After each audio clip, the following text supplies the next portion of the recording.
once again for Neurodiversity Time with me, Theo, and the incredible Amanda Kirby. Welcome.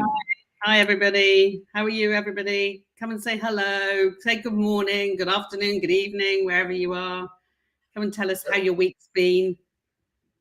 Cheers to you all. Remember, you can catch us across Facebook, LinkedIn, YouTube, and across any podcasting host of choice. This is where we talk about neurodiversity over tea or coffee or drinks or whatever, where we get down to the nitty gritty, maybe the things that people don't want to talk about, the things that people worry or fear talking about. This is kind of the open platform where Amanda and I can take the punches. We can take the hits.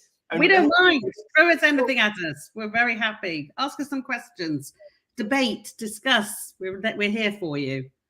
Absolutely. So hopefully this is the one kind of chat show, you know, where we can really get down, rather than just interviewing somebody, we can have a kind of a circular conversation where everybody can get involved, because there's so much to debate that we need to have more 3-way, 4-way, 5-way conversations, I think, to really get to a common understanding or appreciation of the different views and perspective. But today we have this incredible thing that Amanda has showed up on a day really where she's got too much going on. And so Amanda, tell us about, as much as you'd like to, about this wonderful occasion. You are kind of at the very beginning is probably not true, because a lot of planning goes into this. The beginning of the actual event, right? Tell us some more. At the moment, I'm hiding in my study when I should be organising my daughter's wedding, which is in my garden. So we're having a party, and the sun is shining, which is amazing, because that was the one thing that I couldn't control, that has actually looks like it's going to be okay. And I'm coming in here for half an hour, and then I've got to go. And it's all about a big family event. And one of the things we thought about today was really thinking about what it's like if you're neurodivergent and you're coming to or going or running family events, you know, where your other family members are coming in. That might be like you've had at Easter or May Days or Christmas Days.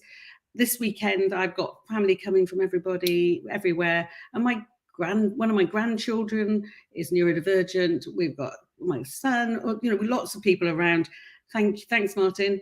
And I was thinking about, you know, why do we sometimes put our kids and ourselves in these social settings that for some of us love and some of us really find it really difficult? And so I thought, let's have a conversation a little bit about that, because I remember when my son was growing up, and I remember with other parents sort of going, you sort of almost put yourself under pressure, and you've got other people around and even other family members. So grandparents can sometimes go, should make him sit at the table, and you just go, but if you do that, what you're going to see is an explosion. If you don't do that, we can all sit and have a meal time, and he can come and go, and it's perfectly acceptable. So I just wondered what you thought, Theo, with your family and everything. Why do we sometimes put ourselves and our children and ourselves in positions where we know it's going to be highly stressful? And what do you think drives that?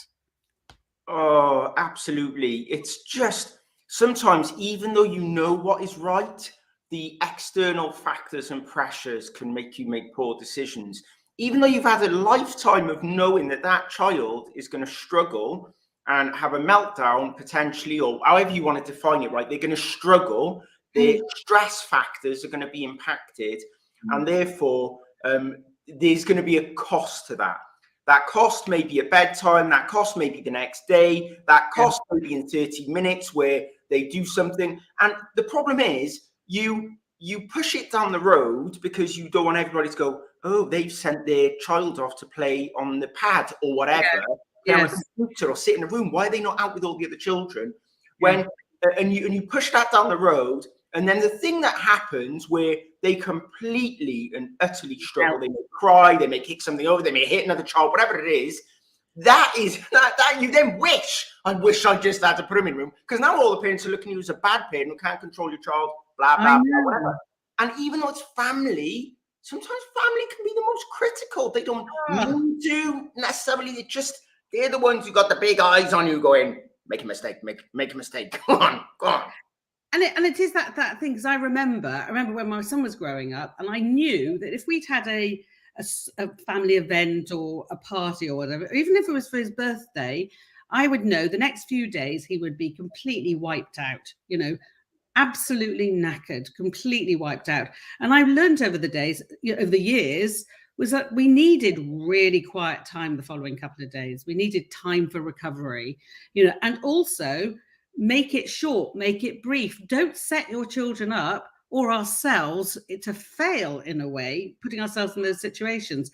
And, you know, sometimes I find I quite like a bop, you know, I'll be up there dancing to you know, to ABBA, you know, or to New York, New York.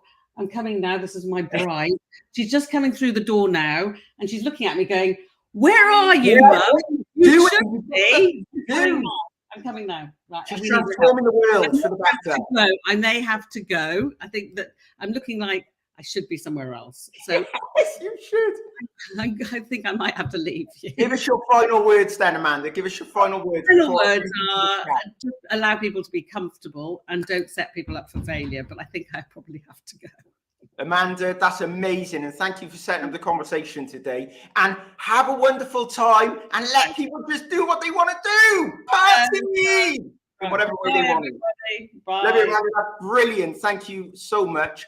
So, Amanda today is going through a family experience, as we were just discussing, that can cost us a lot of our energy multitasking. Yes, mine, definitely. So it's amazing that she was able to give us her time. I think that's something really important that we may not realize. So for those people joining the call today, I know a lot of you advocating in the space and working really hard whilst doing a lot of other things. And there's a great example of Amanda showing up on a day where really that's an important family time. I'd say time with family, with friends is probably the most important thing that we can never get back, right? We can never get those moments back. Yet that is how important advocacy work is to all of us, right? That we give up our time and our energy so often to be able to do these things. So thank you, Amanda, for joining us. So Martin, it costs us a lot of time. Emotions, regulation, deregulation, and then delayed reactions, I think are really good points and things that we really struggle with. I know that, for example, my child, if I was to not think about the cost and the impact of, say, a party, of that environment, for a good proportion of time, she may really enjoy herself. She may be out running about, enjoying playing with the kids. But there is a point, and it's a tipping point, where she will know it's too much. I'm overwhelmed. There is a cost to my energy levels. And at this point, I need to go and have some time away. And in actual fact, sometimes that time away allows her then to come back later on, recharged and wanting to really enjoy the next stage of what that event may be. So when we think about a wedding that Amanda's going through now, she's going through the planning stage of the day because it's tomorrow. But obviously today, family is starting to come over, preparations, getting everything in order. You know, all of these things are really important. And that planning stage, going into the actual event, the event then has multiple stages. And for each member of that family and how they get involved and how they sustain that, the longevity of that event can be really, really difficult. I think Martin's saying there, struggling with family norms, social norms, saying and doing the wrong thing. And that's not just reflected in what we do, that potentially is reflected in the way others see us, right? Which can be really difficult. So it's not just about saying the wrong thing, it's how that then is interpreted. So maybe it's not the wrong thing, maybe it's the thing that you feel in that moment, but it's then how that is interpreted by others that can be really difficult. And when we put this in the context of later life, some of these challenges that we face at home, at big events, these are replicated in the workplace. And they're also replicated when we work within teams and within those environments. So it's not so different that you go into the workplace environment, that those things that impact us, where we need time away in those family events, are actually replicated exactly the same in work. So now what we're seeing with workplaces thinking around the flexibility of work, the adaptability of work environments, and being able to work from home, for example, all of these things are allowing us to be able to have that time away. And when we think of these spaces and places that we can go to in work environments where we don't have to continually be with other people, that's what we're talking about. So for my daughter, that is a room where she can take herself away, where nobody will bother her for a period of time, where she can self-regulate, get her energy levels back up, focus on something that's away from it, so that she can come back into that environment if she chooses to then be able to be engaged and active, and therefore enjoy it, which is really important. And Charlie, thank you for joining us. I also love, Charlie, what you mentioned earlier before. Hi from this unregulated and dysregulated neurodiversity bandit. Awesome, Charlie. Yes, you are. So what is the best thing to do about judgmental older relatives who expect neurotypical and adult standards of behavior from hyperactive kids? Oh, wow. So I think this is fascinating, because this plays true not just when we're thinking about the neurotypical expectations, but I think older relatives tend to get quite judgmental anyway. And it's their view and their perspective of the world is significantly changed, especially if they're retired. They no longer theoretically go into a work environment, potentially. They may not interact with people in the same way that they previously did. They don't have to conform to social norms anymore, which is really interesting. Yet, when you come into those environments where you have maybe a grandparent who starts to go, oh, why are you, letting them go on the pad? They should be out playing. They're not thinking about the many years that you've had to build protective barriers to support your child. All they're thinking in that moment is what they're seeing and what they're feeling, and they're probably more comfortable with just saying it how it is, right? Which is interesting.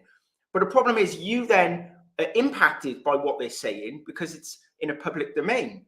So other people are hearing them, and that then triggers a defense, or you ignore them, like one way or the other. Often they don't want to be ignored. So that defense means that you then have to explain why you're doing what you're doing, or you don't do it. And that comes back to the point we were just discussing with Amanda there, whereas if you don't do it, what is the cost? But if you disagree with the elder, also, what is the cost in terms of the enjoyment?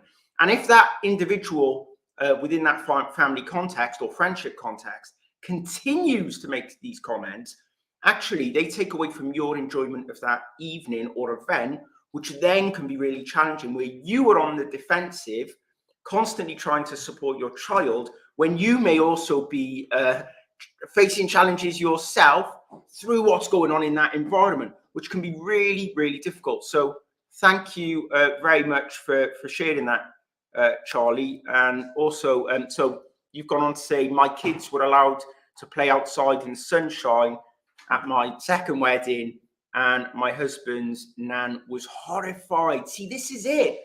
But it's the traditions and the norms for somebody like your husband's nan will be very different. And often they will lean back into their comfort zone, especially when we think about the transition into where they may live and exist in terms of their life's journey. And therefore, like they're leaning back on what their parents may have taught them as typical. I think this is why there's a lot of conflict between elders at the moment and this concept of neurodiversity.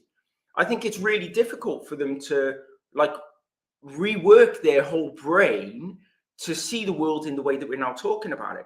So if we look at the evidence-based research from academics and medics and professionals and scientists, we still, if we look back at a lot of the older research, only a couple of years back, there's still research and evidence coming out now that kind of perpetuates the medical paradigm around broken, needing fixing, or from a lot of parents' perspective, grandparents, oh, don't worry, everyone was a bit like that. We were all a bit like, we all struggled in school. We all turned out all right. Just let them get on with it. And like that can be really frustrating. But I see and hear a lot of that from grandparents who really struggle to understand it. And let's be honest, like, have we got the energy to educate our grandparents who are not necessarily going to impact our working life, the education system? They may or may not, depending on their age, of course, they may not be involved in any of that anymore. Therefore, I personally think we've got to do, in a way, what Tony Horn has just said here. I just ignore them. Now, it pulls my trigger, Tony. So what I do is I get involved in the debate, which is a bit tricky, right? Because I start to go, no, I'm not going to do X, and this is why I'm not going to do it, because I can become quite argumentative in that context because of the nature of what I do. But that cannot be helpful as well for the enjoyment of everybody, because then I'm calling someone out, right? And I'm calling them out, and I'm trying to have that debate with them at what should be a relaxed, enjoyable environment. But it's again, it's that defense mechanism going, I have to validate why I'm doing what I'm doing. And there's a point at which you can ignore them maybe 1, 2, or 3 times. But the 4th time, I'm like, I'm just going to say it, right? I'm just going to tell you I disagree with you. And I'm not going to do what you're suggesting. And that's the problem. Maybe you can ignore it once or twice, but after a while, it becomes this tap, tap, tapping noise that can really become frustrating. And so, Charlie, they are just perpetuating generational trauma. It is. I think they are. And I think the problem is, though, they don't know how to, like, you try and teach somebody who may be retired to change the technology that they use, change the way that they're working. Often we start to parent the parent dependent on where they are in their life's journey. That doesn't mean that they're not living independently, they're not having a great time, they're not going off doing the things they want, but they do sometimes start to then not do certain things which were required of them, looking after people within their network, tidying their house, whatever. Those things start to go down in terms of value or ability because of mobility and other challenges. So that trauma is being perpetuated, but again, they're at a potential stage in their life where maybe to them it's no longer a priority or a focus, or they've not got the time, energy, or inclination to want to be able to take that on, and then to literally change the whole methodology of what they've been taught. An example I'll give you is when we went for my daughter's ADHD diagnosis, we met with somebody who was a psychologist as part of the final part of that, where they talked to us about my daughter, and they were like 2 in 3 kids or whatever grow out of ADHD anyway, so don't worry about it. And I'm like, my head was completely blown by this. We were stuck in a room where people kept on knocking on the door because we shouldn't have been in that room. We had about 20 minutes to be given the diagnosis of inattentive ADHD after we'd already got the diagnosis of autism. And I'm sat there looking at somebody who's probably at the latter end of their career, telling me a number of things that I fundamentally don't agree with, yet this is the person who is providing you with the diagnosis. So there's a huge amount of pressure and conflict. And then we're getting the pressure to get out of the room because there's not enough rooms. And so I find that same conflict with family and parents and even people within the community or whatever it may be, where how much energy have you got to give to have these conversations with people and to tell them what they're doing is perpetuating this kind of generational trauma, or that what they're doing is potentially going to have a significant negative impact on people, when you still got to, in that moment, I'm advocating for my daughter, I've still got to do so much for her. It's been 4 years to get to that point.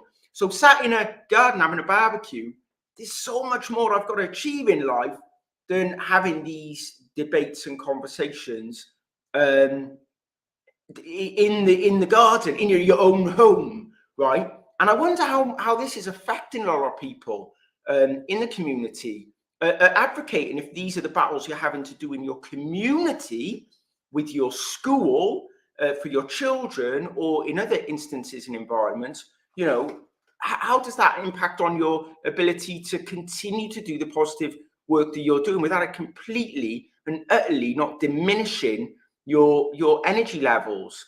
And okay, Christian, I try to find an example of what they understand, or try to turn around so they think about what they ask.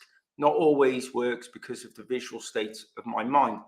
Yeah, it's a really good point around, there's a couple of things. So one is that it's almost breathing before responding, which often I don't do because of my impulsive nature.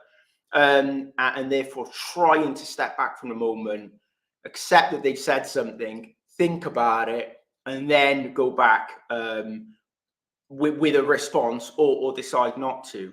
But that can be really difficult in the moment, especially if a few of your triggers have been pulled, and ultimately it becomes really, really difficult. I think the concept of seek first to understand, then to be understood, is one that helps me often, which is a Stephen Covey, 7 Habits of Highly Effective People. So what I find really empowering by that is often because of what's going on in our own head, and because of the speed of thought, and because of we're leaning back on all of our experiences, our life experiences, and what we've been taught and educated.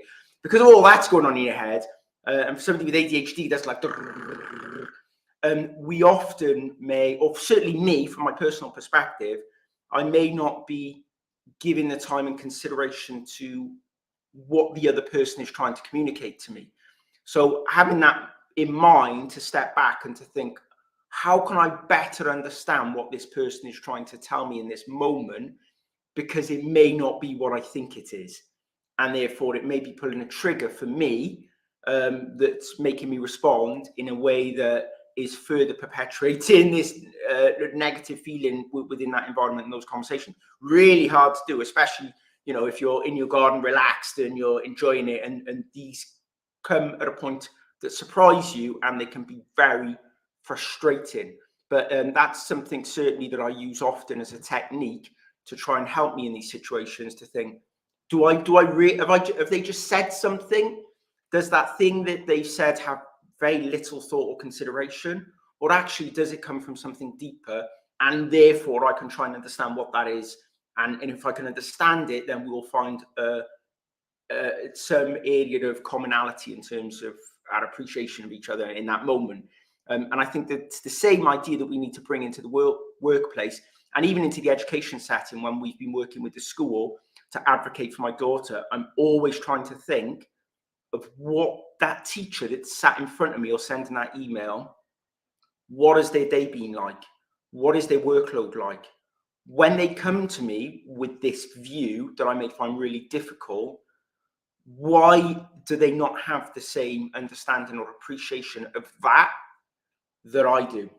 And I think it's a really empowering way then to go back and to be mindful of the fact that the comment may come from their own level of stress, anxiety, or frustration that has nothing to do with, for example, your child, or that moment, and that you can do something to help them by alleviating that stress, or encouraging them in a different direction through exploring why they may think or they may have commented in that way. And I found that really, really powerful in advocating for my child, but also in helping me and my wife be able to understand some of these more complex ideas and challenges that we face, trying to advocate for others within the space. So So Charlie, I applaud you, Theo, for being able to consider all the different perspectives and being a voice of reason and rationality. Not always, Charlie, not always at all. And that's why I try and surround myself with incredibly brilliant people like Amanda Kirby, because I can have experience of recruitment, of HR, policies, procedure, systems with people, and I can have a passion, but I'm not an academic. Amanda is. I'm not a clinician. Amanda is. And this is all of us, right? The more people we can get together and try and explore these topics in a meaningful way, I think is really, really powerful. And Martin, thank you. Catch-22 situation, advocating if champion or token or do not disclose and do not get accommodations and mass stress. Yeah. So that's, and this is the same thing at home, right? This is the same thing I hear from people struggling within their community to continue to mask or to open up and advocate. So you may be able to go into work and start to advocate quietly, but you may still have parents, siblings, aunties, uncles who completely dismiss the idea and the concept of neurodiversity, or it as a strength, if that's how you associate with it. And therefore, that can become a real challenge that at work, maybe you are getting the opportunity to advocate, but at home you're not. And vice versa, at work, you may be getting significant barriers and therefore having to mask and not request, but at home be getting all the support. Now that balance between home and work is similar, right? You spend a lot of time at work, but you spend a lot of time with your family at home, or your friends, or your network, or yourself, right? In your four walls. And therefore, those two things can really conflict with one another. And sometimes we don't have the ability, especially people who are ND, may have really struggled to hold down jobs. Therefore, our choices are limited. Therefore, just like our family, you can't always choose them, right? You can. You may choose your partner, but a lot of your siblings, what have you, they're there for life, or you choose not to deal with them. It's similar I find for a lot of us in work, we don't have the flexibility to choose any job that we don't. I didn't come with a brilliant degree, right? So I couldn't choose any job I wanted. I didn't have the academic qualifications or the prior success to be able to walk into an organization and sell myself well enough. Therefore, I had to work for really terrible, toxic companies and cultures in really difficult sales jobs early in my career just to get paid and to have money. Now, I find that may be a case for a lot of us. And therefore, how do we get the balance between work, that environment, being able to feel heard, respected, and then how that impacts us in family, in environments, in parties, and what if both of them are toxic for us? Then that's where we see significant impact on mental health, stress and anxiety, and where I think the tipping point is, especially in the current challenges we face in the economy, where there is a lack of overall support. Like whatever anybody thinks, there is a lack of support within the health system, within the education system, for those who are struggling with mental health and well-being, and for those who are challenged because of their neurological makeup. So we're just going to wrap this up. Thanks for sticking with me and listening to me rant on, and I really, really value and appreciate you all getting involved, because you helped me out today, being on my own for a little while. So Tony Horn, I know that feeling. My mum doesn't accept that I have additional needs. I still feel the weight of potential on my shoulders. Sorry, I'll go back to what Tony said, which was, my father won't recognize my autism. Even after showing him my diagnosis, he still won't ever want to believe that I am. And remember where people come from, right? So that is frustrating, and it's damaging, and it hurts, and a number of other factors that we can all decide on how that impacts us. But generationally, my family didn't want a diagnosis for me when I was younger, when there may have been signs that might have been a thing, because it was a label. And whatever we say, sometimes labels do real harm. And therefore, rightly or wrongly, at the time, they felt they were protecting me. And who am I to say that I'm better than my parents, that the decisions I'm making now are the right ones? In actual fact, I don't know that they are the right ones. I'm making the best decisions I can so that when I look in the mirror each night, I can look at myself. And I think sometimes that's the way that we've got to think about the elders in the situation as well, is maybe the decisions they made and maybe the way they respond to us now is kind of helping them self-validate some of those decisions. Maybe deep down, they struggle with some of them. Maybe deep down, they impact their mental health and well-being. And therefore, there's a sense of trauma for them in some of those decisions, possibly. And maybe they're masking and pushing those feelings down. And the way that they do that is by dismissing your autism or your diagnosis of dyslexia or your children's. And I'm not saying that that's wrong or right. I'm saying that that may be the reality of what we face. And they just we maybe have to be mindful of those people that we work with and support and care for and who we love, that may be their reality. So thank you so much for joining me today. I've got the sun beaming down on me. You can see the light reflecting off the glass desk I've got. So the sun's coming out for a lot of us this weekend, hopefully. Maybe spend some time with family if you can, or loved ones, people you care for. Take Amanda's lead. She's got an incredible wedding. And maybe let's all take a step forward and think how we can seek first to understand before we seek to be understood. And I know that might be difficult and it might be counterintuitive and we might feel we've been let down by other people, but maybe that's something we can all do this weekend. And maybe we can review and think about for next week. Thanks for joining me. Have an incredible weekend. Really appreciate all your engagement today. Incredible community. Big respect. See you soon.